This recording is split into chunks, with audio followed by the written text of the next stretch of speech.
আসসালামু আলাইকুম। আমি doctor Saiful Islam Saeed, consultant sonologist and intervention ultrasound specialist. আমরা ফিমেলদের অনেক ধরনের আল্ট্রাসোনোগ্রাম করাই। পেলভিক রিজনে সাধারণত ইউটেরাস, ওভারি গুলা থাকে।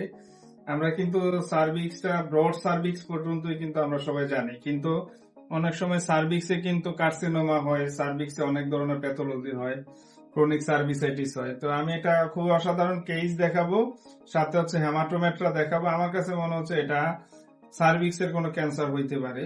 এটা হয়তো আরো ফার্দার টেস্ট দরকার। আমরা একটু দেখাই, আগে দেখাই যে দেখেন এটা হচ্ছে বডি অফ ইউটেরাস। আপনার বয়স কত? 55 মতো বয়স। তো 55 মতো বয়স, কিন্তু জরায়ু থাকে অ্যাট্রোফাইড। দেখেন জরায়ু এটা ফুলা, এটার ভিতরে কালেকশন আছে, মানে এটা হচ্ছে হেমাটোমেট্রা, ব্লাড আছে। আর এটা হচ্ছে সার্ভিসটা। সার্ভিসটা দেখেন কি পরিমাণ মোটা ফুলা।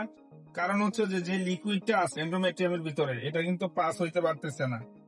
যে কারণে এদিক দিয়ে পাস হইতে পারতেছে না, লুমেনটা ক্লোজ হয়ে গেছে, যে কারণে আনাচ্ছে। এবং এই সার্ভিসটা যে পরিমাণ দেখা যায় স্ট্রাকচার, এটা সার্ভাইকাল কার্সিনোমার মধ্যে। আমি একটু লাইট দেখাই, দেখেন এই হচ্ছে ইউটেরাসটা এবং এই হচ্ছে সার্ভিসটা। দেখেন সার্ভিসটা কি পরিমাণ ব্রড ঠিক হয়ে আছে, এবং সার্ভিসে দেখেন vascularity huge huge vascularity.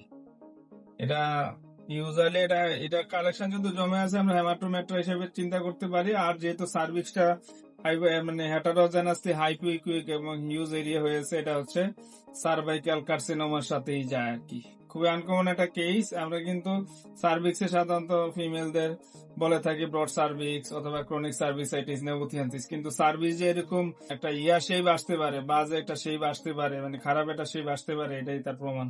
Dark and dark, like holography. Thank you,